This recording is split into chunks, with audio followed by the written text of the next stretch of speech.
우리 옆 사람하고 한번 인사할까요? 한 해 동안 수고하셨습니다. 정말 수고하셨습니다. 한 해 동안.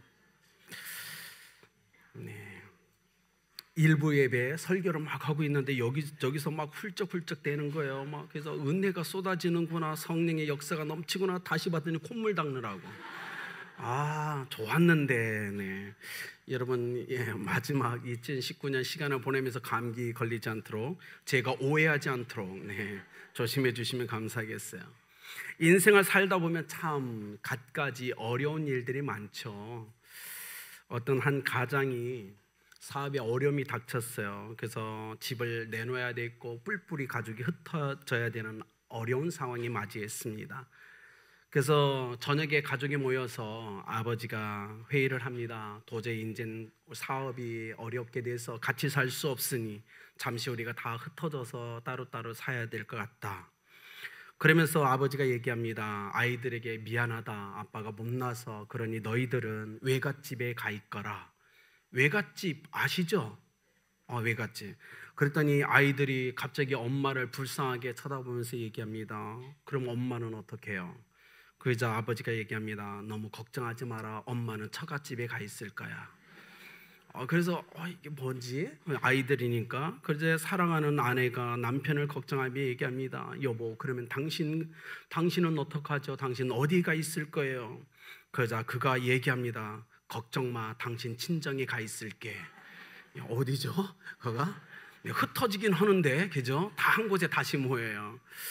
인생을 살다 보면 어려움이 있죠. 어려움 가운데 우리가 좀 이렇게 기대를 좀 기죠. 이렇게 머리를 좀 기댈 만한 사람도 생각나고, 때로는 우리가 좀 피했으면 하는 장소도 생각날 때가 있습니다. 오늘 제가 이 말씀을 준비하면서 참 많이 고민을 했어요. 하나님, 2019년 마지막 주일인데 아름답게 모든 성도님들에게 어떤 말씀을 주시기를 원하십니까? 정말 많이 기도했어요. 그러다가 오늘 말씀이 생각났습니다. 2019년 마지막 주일에 여러분과 함께 베드로전서 1장 3절에서 7절 말씀을 가지고 여러분 희망을 가집시다 라는 이 설교를 좀 나누고 싶었어요. 올 한 해 정말 어렵게 걸어오셨죠. 여러 가지 일들이 있었죠. 오늘 성경의 1세기에 예수 그리스도를 믿었던 그리스도인들의 삶을 통해서 여러분이 좀 희망을, 소망을 발견했으면 좋겠습니다. 그리고 위로를 받았으면 좋겠습니다. 1세기 그리스도인들은 예수 그리스도를 믿는다는 그 한 가지 사실 때문에 로마를 떠나서 대부분 소아시아 지역으로 흩어집니다. 소아시아에 흩어져서 그들이 발을 붙일 땅이 없었어요. 그래서 대부분 바위 속이나 굴 속으로 들어갑니다. 그곳에서 아무것도 가진 것이 없이 땅바닥에서 자면서 이 핍박의 폭풍이 하루속히 지나가기만을 위하여 기도하면서 하나님께 예배자로 서 있었어요. 근데 그들을 기억했던 베드로가 펜을 집어들고서 소아시에 흩어진 사랑하는 형제와 자매들을 위해서 편지를 씁니다. 그 편지가 바로 오늘 베드로전서입니다. 3절에 저희가 오늘 성경 전체를 통해서 여러분과 함께 나누고 싶은 한 단어가 등장합니다. 산, 소망이라는 단어입니다. 저는 여러분과 함께 이 산 소망에 대해서 여러분 나누고 싶습니다. 사도 베드로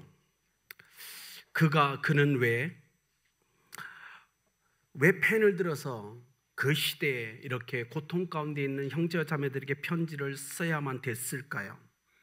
그들은 예수 그리스도를 믿는다는 핍박 때문에 이 땅에 있는 모든 유업을 포기하고 도망을 쳤습니다. 인생의 절벽, 마지막 절벽 앞에서 그들이 하나님 앞에 예배자로 서 있습니다. 참 우울한 시간이었죠. 근데 베드로는 하고 싶은 말이 그들에게 분명 있었던 것 같습니다. 여러분, 이곳에 있는 우리는 1세기 그리스도인들과 동일한 고통은 아닐지라도, 그들과 동일한 근심은 아닐지라도 21세기에 우리만의 고민이 있습니다. 우리만의 아픔이 있죠. 해결이 될 문제가 있습니다. 그렇기 때문에 저는 오늘 바울사도의 이 성경 말씀이 우리에게도 희망이 된다는 거 저는 믿습니다. 어딜 가나 누구나 21세기 이 2019년을 보면서 우리가 가장 많이 들었던 이야기는 뭐죠? 정치 이야기, 그리고 경제 이야기입니다. 이야기를 들을 때마다 참 2019년 이 겨울이 너무 차갑고 우울하게 느껴지죠. 참 우리의 현실을 보면 희망을 소유할 수 있는 어떤 조건도 없는 것 같습니다. 그러나 베드로가 오늘 그 시대에 그리스도인들을 위로했던 것처럼 오늘 저는 이 고백을 통해서 여러분을 좀 위로하고 여러분에게 이 소망을 좀 전해주기를 원합니다. 여러분, 1세기 그리스도인들이 소망을 갖고 살아가야 될 이유가 어디 있을까요? 그렇게 모든 것을 빼앗기고 몰수당하고 소아시로 도망간 그들에게 어떤 소망이 있었을까요? 그리고 하나님은 오늘 본문을 통해서 우리에게 어떤 소망을 주시기를 원하실까요? 첫 번째는 이겁니다. 우리에게 부활의 소망이 있다고 얘기합니다. 우리는 부활할 거라고 우리에게 말해주고 있다는 사실입니다. 핍박을 피해서 수많은 그리스도인들이 흩어졌어요. 예수 그리스도께서 십자가에 못 박히자 모든 크리스찬들이 다 흩어졌어요. 어떤 사람들은 어쩔 수 없는 상황 때문에 흩어져야만 됐고, 어떤 사람들은 두려워서 도망가야 될 수밖에 없었어요. 어떤 사람들은 좌절하고 포기해서 소아시아 지역으로 떠나갔습니다. 그런데 베드로가 왜 유독 그들을 향하여 펜을 들고 편지를 쓰고 있었을까요? 저는 이렇게 생각해 봤어요. 베드로가 자기의 과거를 생각해낸 것 같습니다. 오늘 소아시아에 흩어져 어쩔 수 없이 흩어졌던 형제와 자매들, 아니면 두려워서 도망갔던 형제 자매들, 좌절해서 포기해서 그쪽 소아시아로 흩어졌던 사랑하는 형제와 자매들, 그들처럼 베드로도 도망갔던 사람이었다는 사실이에요. 그도 어쩔 수 없어서 그 자리를 피해 갔어요. 도망갔어요. 주님을 따른 걸 멈춰섰던 제자였습니다. 누구보다도 베드로는 그들을 이해할 수 있었어요. 여러분 한번 생각해 보십시오. 여기 있는 저를 비유해서 이곳에 있는 상도 여러분, 우리가 인생을 걷다 보면 우리의 힘으로는 어쩔 수 없는 상황들이 일어나잖아요. 그렇지 않습니까? 어쩔 수 없는 상황들이 일어나요. 그때 그 상황을 경험했던 여러분이라면 베드로의 마음 이해되지 않습니까? 왜 베드로가 도망가야 됐는지, 왜 그 자리를 피해야 됐는지 여러분 이해할 수 있잖아요. 저는 오늘 이 편지를 쓰고 있는 베드로의 마음을 정말 조금은 이해할 수 있어요. 어쩔 수 없는, 인간이 연약하기 때문에 어쩔 수 없어서 선택할 수밖에 없었던 그 자리를 떠나고 주님 따라가는 걸 멈출 수밖에 없던 베드로의 마음을 최소한 저는 조금은 이해할 수 있습니다. 그리고 여러분도 조금은 이해할 수 있을 거라고 저는 믿습니다. 그런데도 왜 베드로는 그렇게 주님 따르는 걸 멈춰서서 고향으로 돌아가서 옛 생활을 하다가 갑자기 예루살렘으로 발길을 돌려서 그 자리에 서 있게 되었을까요? 대체 무엇이 베드로의 발걸음을 다시 끌어당겨서 예루살렘에 오게 했고 소아시아 형제와 자매들을 향하여 펜을 들고 담대하게 이 편지를 쓸 수 있게 했을까요? 제가 보기엔 하나입니다. 오늘 베드로가 고백한 자람, 예수 그리스도가 부활하셨다. 그리고 부활하신 예수 그리스도를 그가 만납니다. 그리고 거룩한 성령의 기름 부심이 그에게 임하여 그러자마자 그를 통해서 초대 교회가 시작되는 역사가 일어납니다. 오늘 베드로가 예루살렘으로 다시 돌아와서 펜을 들고 소아시아의 형제 자매들에게 이 성경을 기록할 수 있었던 힘은 바로 부활의 소망 때문이었어요. 사랑하는 여러분, 우리에게도 그 소망이 있음을 믿으시길 바랍니다. 우리가 왜 2009년 이 마지막 시대, 이 우울하고 이 침울한 이 시대 속에서 우리가 왜 희망을 노래할 수 있을까요? 하나입니다. 우리도 부활할 수 있다는 소망이 있기 때문에 그렇습니다. 3절 보십시오. 찬송하리로다 우리 주 예수 그리스도의 아버지 하나님이 그 많으신 긍휼대로 예수 그리스도의 죽은 자 가운데서 부활하심으로 말미암아 우리를 거듭나게 하사 산 소망이 있게 하시며. 그렇다면 한번 질문해 볼까요? 사랑하는 성도님들, 예수 그리스도가 부활하신 것이 우리에게 왜 소망이 될까요? 예수 그리스도가 부활하신 것이 왜 하나님의 긍휼하심이 될까요? 고민해 보신 적 있습니까? 예, 저는 고민해 봤어요. 예수 그리스도의 부활이 나에게 하나님의 긍휼이 되고 예수 그리스도의 부활이 나에게 산 소망이 되는 이유는 나는 거듭날 수 없었던 사람이고 부활할 수 없었던 존재였기 때문에 그렇습니다. 예수 그리스도의 부활하심으로 그 긍휼이 내게 임해서 나도 부활할 수 있다. 이건 엄청난 선포인 거예요. 도저히 구원받을 수 없는, 거듭날 수 없는 나에게 예수 그리스도의 부활하심으로 말미암아 거듭남의 은혜가 임했다. 그래서 나도 부활할 수 있다. 이건 하나님의 긍휼하심이 맞습니다. 이거는 소망이 맞다고요. 베드로는 지금 그 얘기를 하고 있는 거예요. 소아시아에 흩어진 사랑하는 형제와 자매들이여, 예수 그리스도가 부활하셨습니다.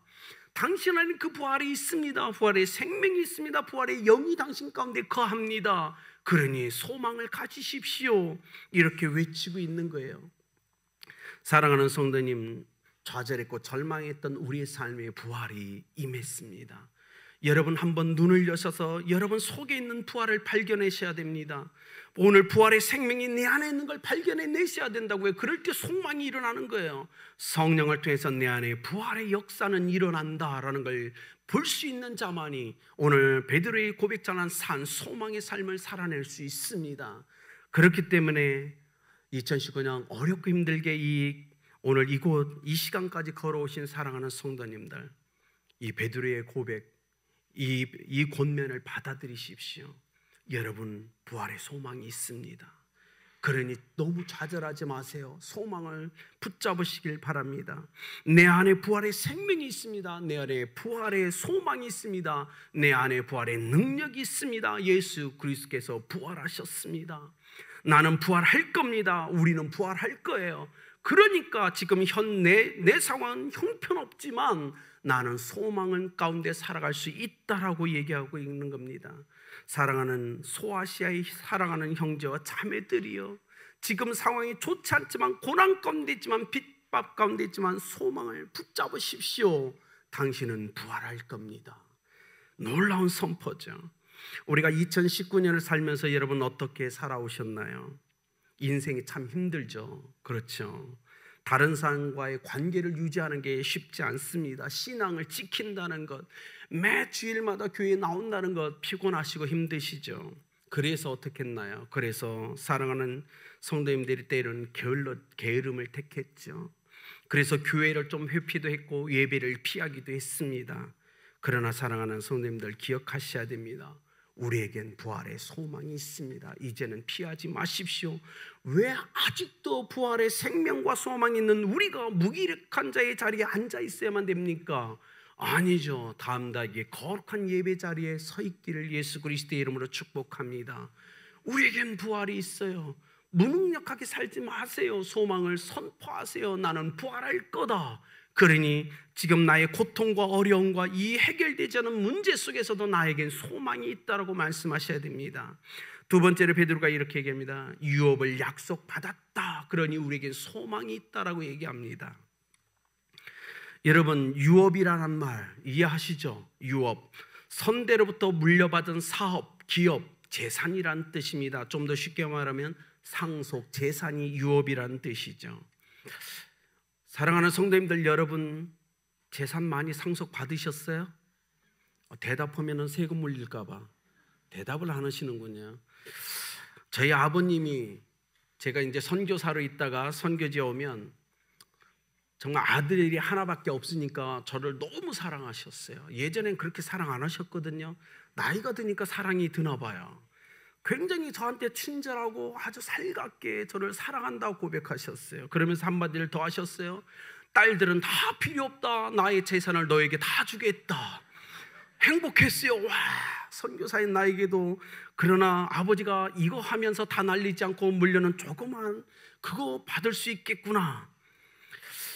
근데 중요한 건 아들이 태어났어요. 손주가 태어났어요. 함께 시골을 갔어요. 아버지의 사랑이 저에게 머물지 않는 거예요. 손주에게 흘러가기 시작하더니 걱정했던 일이 일어납니다. 손주를 보면서 내 재산은 다 네 거다. 절망했어요. 물려받을 것이 하나도 없어졌어요. 제 아버지께. 여러분 유업이란 말 정말 좋은 단어죠. 그죠? 1세기의 그리스도인들 여러분 생각해 보신 적 있으세요? 조상으로부터 땅도 받았을 거예요. 집도 받았을 거예요. 어느 정도의 재산도 보화도 받았을 겁니다. 그런데 예수 그리스도를 믿는다는 그 이유 때문에 그것을 다 빼앗겼어요. 몰수당했어요. 그래서 어떻게 했나요? 내 몸에 있는 이 자금, 조금밖에 안 남은 이 유업이라도 내가 지키고 싶었기 때문에 소아시라로 도망간 겁니다. 여러분 이해할 수 있지 않아요? 여러분이 갖고 있는 모든 것을 빼앗기고 있는 거예요. 그렇다면 인간이라면 조상인 물려진 그 재산 조금이라도 지키고 싶은 마음이 있지 않겠어요? 그래서 이 형제와 자매들은 조상으로 불받은 그 재산 유업을 조금이라도 지키고 싶은 마음에 오늘 소아시아로 도망간 거예요. 피해 간 거예요.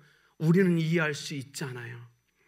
그들의 그 삶을 저는 이해할 수 있어요. 어쩌면 주님도 이해해 주셨을 거예요. 별거 아닌데, 누가 보면 하찮은 건데, 그런데 그거 지키고 싶은 마음, 그 마음 우리는 이해할 수 있지 않나요? 여러분, 그래서 베드로는 그렇게 모든 걸 다 빼앗기고 그 조그만 것 지키겠다고 소아시아로 도망간 형제 자매들을 향하여 펜을 들고 이렇게 얘기합니다. 그래, 다 빼앗겼지, 다 몰수당했지, 안타깝다. 나도 너희가 정말 안타까워. 그런데 실망하지 마. 너희들에겐 하늘의 유업이 기다리고 있어. 이 땅의 유업 다 뺏겼지만, 예수 그리스도를 믿는다는 것 때문에 몰수당했지만 하늘의 유업이 기다린다. 뭐예요? 하늘을 바라봐. 하나님이 너희 아버지야. 하나님이 너희 아버지라고. 아버지가 너에게 그 유업을 줄 거야. 그러니 지금 내게 조금밖에 남지 않은 유업 때문에 절망하고 좌절하는 것이 아니라, 하나님, 어떤 아버지보다 더 위대하신 하나님, 모든 것을 소유하고 계신 그 아버지의 재산이 너에게 잠깐이면 유업으로 주어질 거니 이젠 소망 가운데 살아가라 라고 얘기하는 거예요. 사랑하는 여러분, 우리는 그렇습니다. 이 땅에 있는 것, 우리가 천국에 갔을 때 깨닫게 되겠죠. 내가 갖고 있는 집 한 채 지키기 위해서 몸부림쳤는데 천국에 가보니까 이건 말이 안 되는 거예요.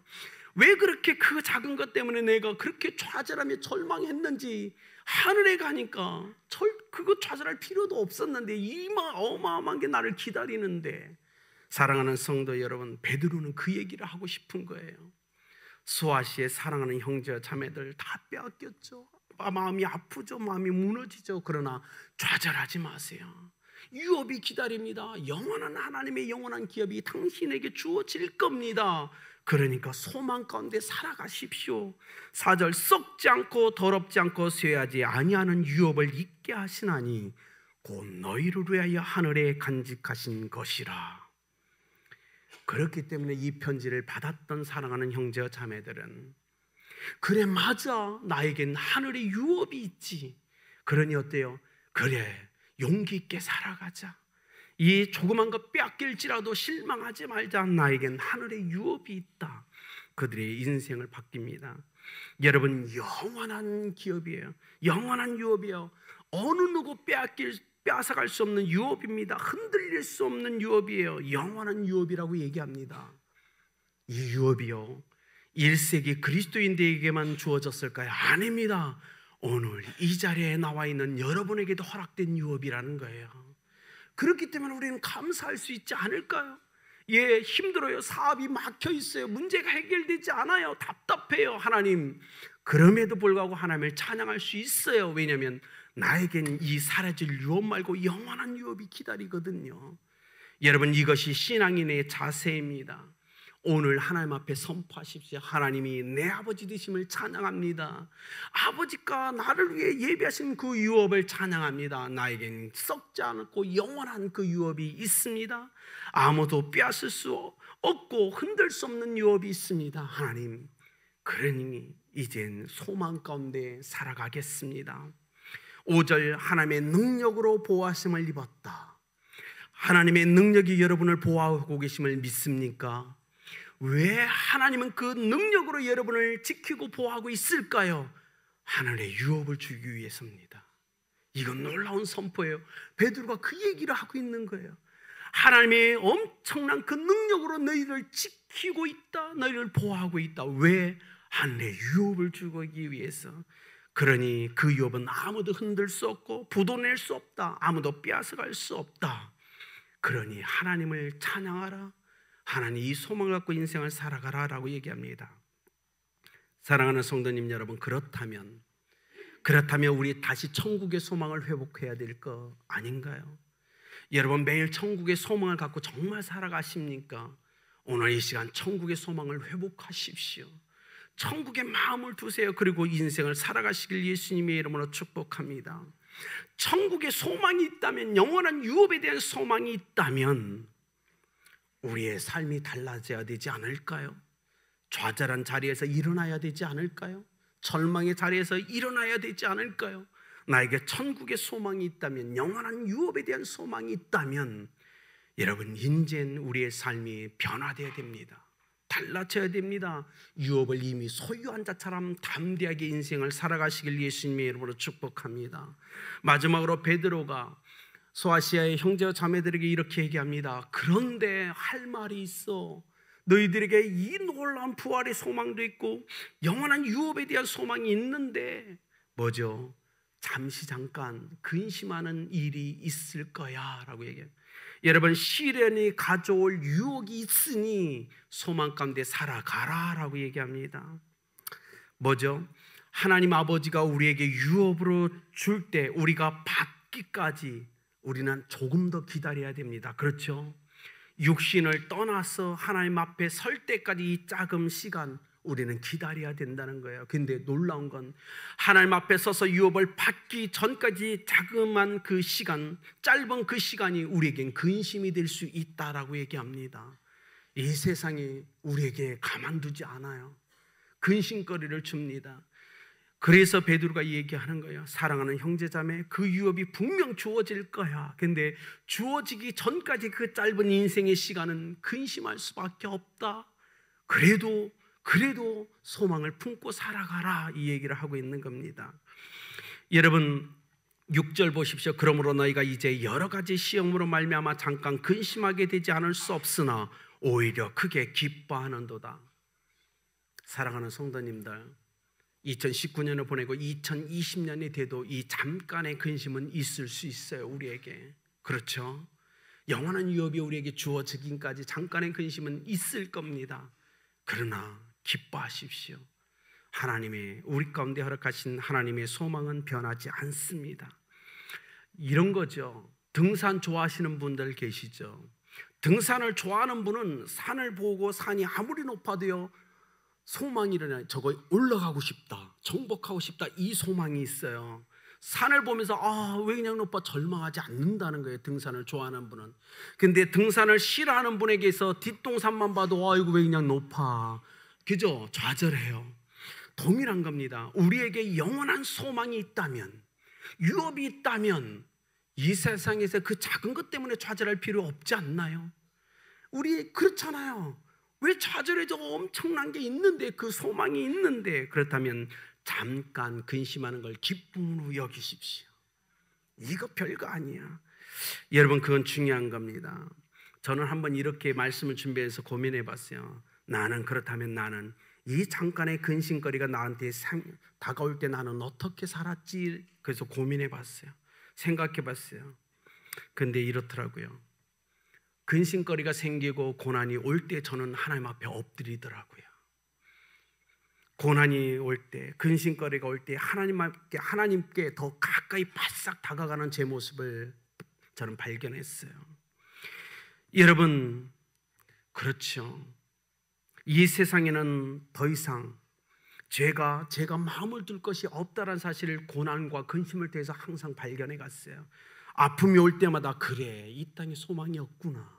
하나님, 그 영원한 천국을 더 간절히 소망해야지 깨달았어요. 여러분이 정말 영적인 사람이라면, 여러분이 정말 구원받은 사람이라면 인생을 걸어갈 때 오는 잠깐의 시험을 통해서, 근심을 통해서 여러분 더 하나님께 바싹 다가가야 된다는 겁니다. 그 고난이 우리를 좌절하고 절망케 하는 것이 아니라 우리에게 더 큰 소망의 강력하고 견고한 갈망을 더 불러일으킨다는 사실을 믿으시길 바랍니다. 그것이 우리에게 소망을 빼앗아가지 않아요. 오히려 더 견고케 합니다. 이러니 세상에 무슨 소망이 있겠어? 하나님의 소망을 붙잡아야지, 이 욕망이 일어난다는 거예요. 우리를 견고케 합니다. 더 거룩하게 합니다. 하나님 앞에 온전한 자로 세워냅니다. 한국 경제가 너무 좋지 않았어요. 갈수록 더 안 좋아질 거라는 전망도 나오지만, 사랑하는 성도님들, 2019년 어떻게 보내셨어요? 어려운 일 많으셨죠? 마음고생도 많이 하셨죠? 사업 때문에, 직장 때문에 많이 힘드셨죠? 특히 사람을 상대한다는 거 참 피곤하죠. 그죠? 완전히 우리가 얘기하는 길을 다 뺏어가죠. 그럼에도 불구하고 우리는 평생 사람을 상대해야 되잖아요. 그렇지 않습니까? 그렇지만 우리가 최소한 예수 그리스도를 믿는 사람이라면 영원한 소망 가지고 그냥 버티시고 견디시고 살아가시길 예수 그리스도의 이름으로 축복합니다. 아주 잠깐입니다. 부활하신 예수님이 내 안에, 여러분 안에 있잖아요. 영원한 유업에 대한 소망이 내 안에, 여러분 안에 있지 않습니까? 그렇다면 잠깐입니다. 견뎌내십시오. 이런 거 경험해 보시지 않았어요? 정말 사업이 안 돼서, 일이 안 돼서 정말 끝난 것 같아. 내 인생이 깜깜해요. 앞이 보이지 않아요. 그런데 어떻게 하죠? 그냥 서 있었어요. 버텼어요. 근데 어떻게 해요? 지나가더라는 겁니다. 안 그런가요? 그런 거 경험 안 해보셨어요? 저는 중국에서 선교사를 쓸 때 너무 많이 경험했어요. 군대에서요, 여러분 도청기를 갖고 도청하는데요, 여러분 2km 안에 있는 모든 걸 다 도청해 납니다. 집안에서 부부가 하는 모든 이야기를 다 듣고 있는 거예요. 마음이 정말 이 지옥 같죠. 감옥 같아요. 모든 걸 다 듣고 모든 걸 다 보고 모든 걸 쫓아다닙니다. 그런데 절망해야 될까요? 아니죠.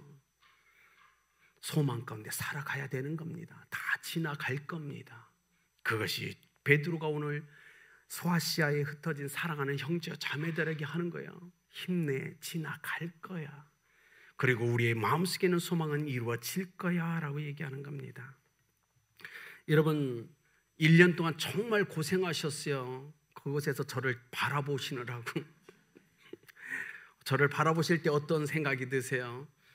얼굴에 막 좔좔 흐르는 은혜가 느껴지지 않습니까? 아, 우리 목사님은 근심 걱정이 하나도 없는 것 같아요. 항상 실실대. 뭐가 저렇게 기쁜지. 그렇지 않으세요? 여러분에게 한 가지 비밀을 말씀해 드릴게요. 저에게도 고통이 있어요. 저에게도 고난이 있고 저에게도 감정적인 아픔이 있다는 겁니다. 그런데 천국의 소망이 더 크니 이겨낼 수 있는 거예요. 여러분 제가 선교사 출신인 거 알죠? 이렇게 1년을 지내면서 힘든데 선교지 갈까? 이 마음이 막 많아요. 여러분이 절 괴롭혀서 그런 게 아니고 워낙 선교제를 사랑하니까. 선교지 영혼만 보면 막 선교사님들 와서 하면 막 눈물이 나려고 그래요. 저는 아직도. 이 교회가 너무 중요한데, 예수 그리스도의 몸된 교회인데, 근데 조금씩 그 마음이 교회를 향하고 있어요. 감사하죠. 사랑하는 여러분, 우리 삶 속에 잠깐의 근심은 있을 거예요. 여러분 저는 없다고 선포하는 거짓말 목사가 되긴 싫어요. 베드로의 말처럼 우리가 앞으로 걸어갈 그 길에 잠깐의 근심은 있을 겁니다. 그러나 소망을 갖고 예수 그리스도를 믿고 따라가시길 예수님의 이름으로 축복합니다. 2019년 다 지나갔잖아요. 그렇죠? 이젠 2020년을 또 소망 가운데 맞이합시다. 그렇게 주님 멋지게 주 앞에서 붙들고 견고하게 흔들지 말고, 또 하나님 한 해를 맞이합니다. 소망 가운데, 부활의 소망 가운데 맞이하시는 여러분들에게 예수 그리스도의 이름으로 축복합니다. 결론을 맺을게요. 여러분 저는 설교를 준비할 때 항상 고통스러운 게 결론이에요. 하나님 어떻게 결론을 내려야 되죠? 어떻게 예화 하나를 갖고 제가 했던 모든 설교를 다 담아내야 될까요? 이 고민 때문에 너무 고민하는데, 수요 예배 때 제가 했던 예화로 오늘 결론을 맺고자 합니다. 이스라엘의 두 번째 왕인 다윗에게, 다윗이 반지를 갖고 싶었어요. 그가 반지를 갖고 싶었습니다. 그래서 세공사를 불렀어요. 나를 위하여 세상에서 가장 아름다운 반지를 만들라. 그리고 한 가지를 더 부탁했습니다. 나를 위하여 세상에서 가장 아름다운 반지를 만들 때 그 반지에 글귀를 새겨서 가지고 와라.